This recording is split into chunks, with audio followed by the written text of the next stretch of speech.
In this section, I'm going to provide an overview of the different types of microorganisms as well as the different fields of microbiology. So to begin, we need to define what microbiology is. Microbiology is the specialized area of biology that deals with organisms too small to be seen with the naked eye.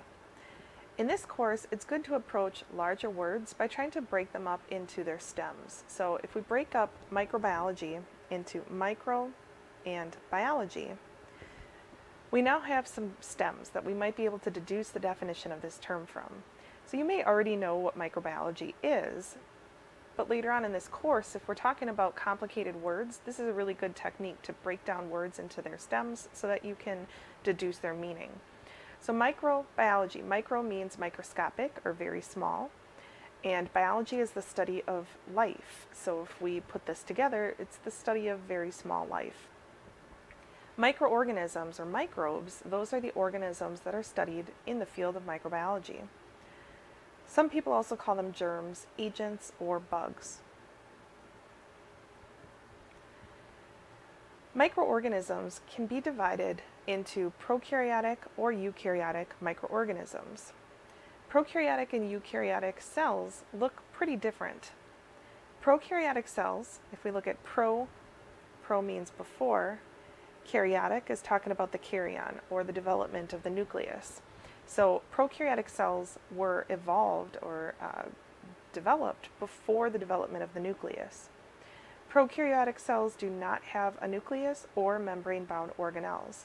They basically have a cell boundary, the cell wall, cell membrane, and other associated structures, ribosomes, and some genetic material. The genetic material is freely floating in the inside of the prokaryotic cell. It is not bound within a nucleus. If you took other classes before in the field of biology or anatomy and physiology, you would have learned about cell structure. And the cell structure you probably learned about was human cell structure or animal cell structure. So that cell structure is a eukaryotic cell. In a eukaryotic cell, you find all of those different types of organelles. So you see the nucleus, mitochondria. You still see ribosomes, but the genetic material is contained within the nucleus. You have the Golgi apparatus, rough endoplasmic reticulum, smooth endoplasmic reticulum, lysosomes, and so forth. So eukaryotic versus prokaryotic. One of the basic ways to remember the difference is prokaryotic is more of the bacteria and archaea, and they do not have a nucleus, while eukaryotic is more of the human type cells, and they do have a nucleus. So now I'm going to go through all of the major categories of microorganisms and give you some key characteristics that you should write down and remember for a test. So bacteria. Bacteria are all single-celled or unicellular. Unicellular and single-celled mean the same thing, one cell. So the whole organism is made up of one cell. Bacteria are unique because they have peptidoglycan in their cell walls.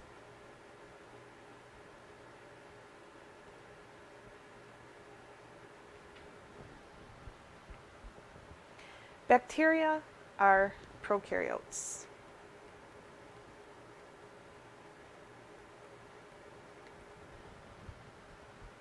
And there's all different types. There's over 1 million different types of bacteria that exist. Some bacteria are beneficial, some are harmful, some are just neutral. They don't have any major effect on humans directly or indirectly. Archaea. Archaea are similar to bacteria, but what makes them unique is that they typically live in extreme environments. So they're found in high salt concentrations or high temperatures or extremely low temperatures. Archaea are also prokaryotes.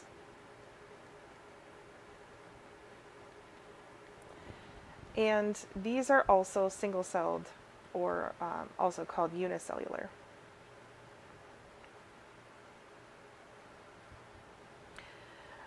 So both bacteria and archaea constitute prokaryotes, and prokaryotes are ubiquitous. Ubiquitous means that they can be found nearly everywhere that life is possible. So here's a picture of a scene where you'd find some various microorganisms or prokaryotes. So there's the bacteria, cyanobacteria in the water, there's bacteria decomposing the banana peel, bacteria in the yogurt, bacteria inside of the human, on the human, and nitrogen-fixing bacteria in the soil that helps plants grow. Bacteria can be found in lots of different places. In addition to bacteria, Archaea can be found in those extreme environments where normal bacteria would not be able to survive. Algae. Algae can be unicellular or multicellular. Multi means more than one, so they can be one cell or more than one cell. And these are plant-like organisms. They're plant-like because they undergo photosynthesis.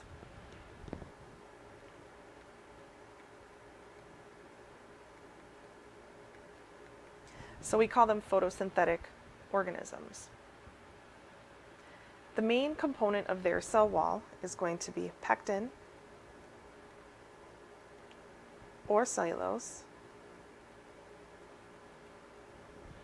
And these live predominantly in aquatic environments. Protozoa. Protozoa are all single-celled and they're animal-like. They're animal-like because they have to eat other organisms in order to survive. These cause a variety of human diseases, from malaria to Chagas disease to different types of brain-eating disorders. So these are really cool, and we will talk about these later on in the semester, about all of the different infectious diseases that they cause.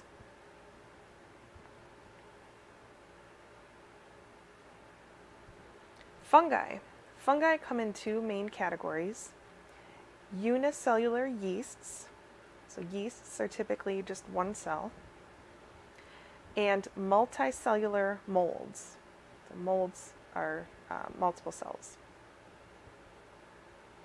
Fungi have a variety of different purposes in the environment and in the human and all over the place. Their predominant function, though, is to decompose. So they're going to break down material in the environment and release nutrients into the environment.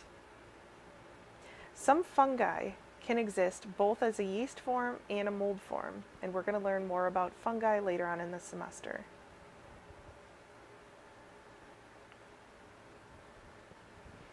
One thing I forgot to mention that's unique about fungi as well is the fact that their cell walls have chitin. They have chitin in their cell walls. Helminths. Helminths are worms. Worms you can see with the naked eye, but their eggs are microscopic. So we study them in microbiology because in order to diagnose a worm, we have to look at the shape, size, and position of internal structures of the egg that is laid by the helminth. So here's a picture of various types of eggs. You can see how different their shapes and sizes are. And you can diagnose the worm infection based on looking at the eggs. So again, helminths are multicellular worms, but we study them in microbiology because their eggs are microscopic. Viruses. Viruses are acellular.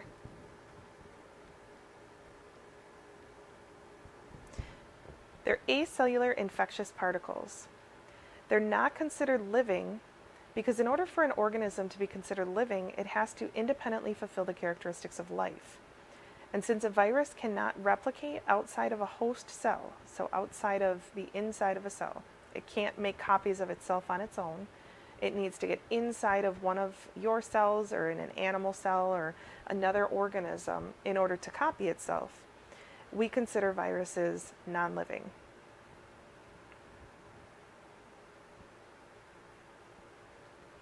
Prions are infectious proteins. So a virus actually has an outer protein part and then some genetic material on the inside, and viruses get inside of your cells in order to cause damage, while a prion is just a protein. It's an infectious protein, it's self-replicating, and it can cause holes to build up in nervous tissue. Common prion diseases include mad cow disease, or bovine spongiform encephalopathy, and Creutzfeldt-Jakob's disease in humans. We'll learn more about prions a little bit later, so the important thing to remember for now is that prions are infectious proteins.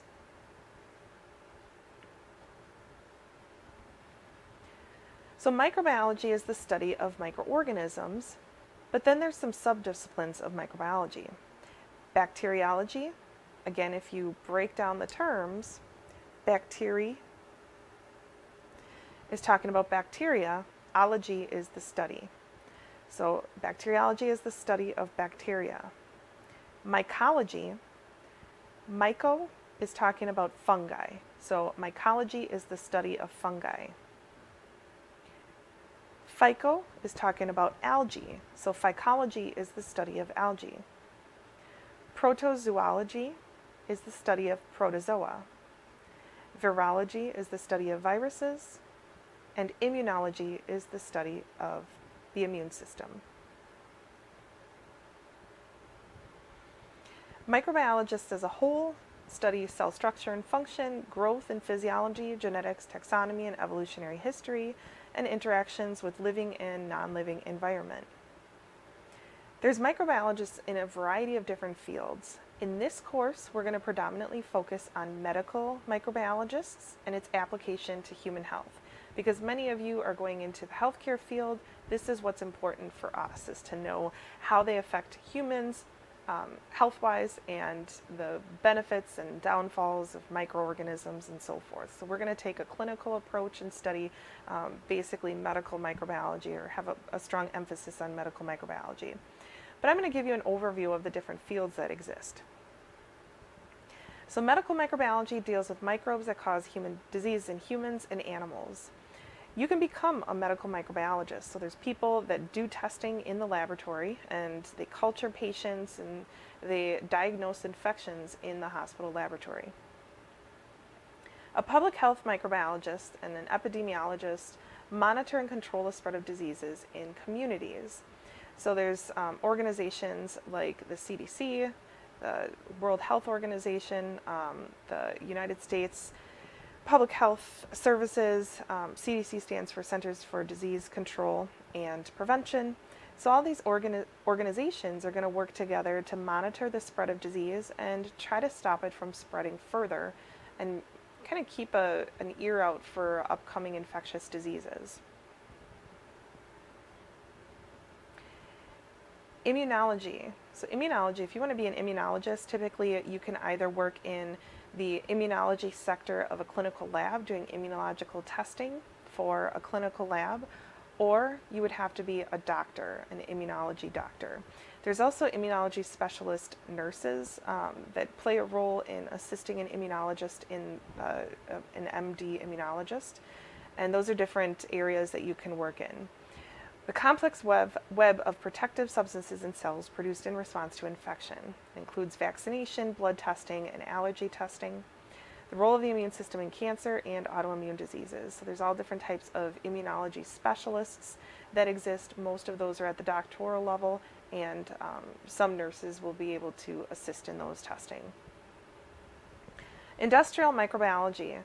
Make sure that our food is safe to eat. It includes biotechnology as well. So biotechnology is talking about technology using living organisms. And microbes are used to create amino acids, beer, drugs, enzymes, vitamins. So we use microorganisms to create things that we commonly need. They're used to create beer. So beer and other types of alcohol, we use microbes in order to create. Drugs, we can actually insert genes into microorganisms and have microorganisms produce proteins for us. And those proteins can be isolated and used as drugs. For example, insulin. That's where insulin comes from. Insulin used to come from pigs. We used to have to slaughter tons and tons of pigs and harvest their pancreas and grind it up and isolate the protein from the pancreas. And that was a lot of work, and a lot of pigs died to try to get us our insulin. Now, and you know, even then it was pig insulin, it wasn't human insulin. Now we just take the gene, the human gene for insulin, we shove it into E. coli, we make E. coli make the copy of the protein, so tons and tons of insulin protein is produced by this bacteria, and then we just kill off the bacteria and filter away the bacteria, and then we can isolate the protein directly from that. So it's an easy way to make drugs and other types of vaccines as well. Enzymes and vitamins can also be used or created by microorganisms. Agricultural microbiology studies the relationships between microbes and domesticated plants and animals. There's plant specialists and animal specialists. There's groups in UW-Madison that studies specifically how microorganisms can aid in plant growth and in animal growth. There's this chamber inside of a cow's stomach called the rumen, and that rumen contains beneficial bacteria that helps the cow digest food. And there's agricultural microbiologists that will study the bacteria that's found in that rumen and try to alter the bacterial species in order to get that cow to digest its food more efficiently and to save the farmer money on the cost of feed and get the farmer some more money for the rate of growth of that animal. So there's a lot of different fields involved, or a lot of different steps involved in agricultural microbiology. Environmental microbiology studies the effect of microbes on the Earth's diverse habitats. Aquatic, soil, geomicrobiology, and astrobiology, they look at organisms in the environment and how those microorganisms are helping or hurting the environment. There's a special field that evaluates water sources and runoff from hospitals. You know, in hospitals, patients receive a lot of antibiotics, and then the patients have to go to the bathroom. So when the patients urinate, they're going to pass a lot of that antibiotic, and that antibiotic tends to get into the water supply. And that water supply, once it filters and goes through water treatment plants, it ends up running off into natural bodies of water. Well, now you have doses of antibiotic that's going into natural bodies of water, and sometimes the microorganisms there mutate and they develop resistance against those antibiotics. Now, if a person were to go swimming in that water, they may contract an infection with an antibiotic-resistant microorganism. So there's a lot of research going into evaluating water runoff and making sure that we're not having a lot of antibiotic dumped into natural water sources to prevent the emergence of those antibiotic-resistant microorganisms.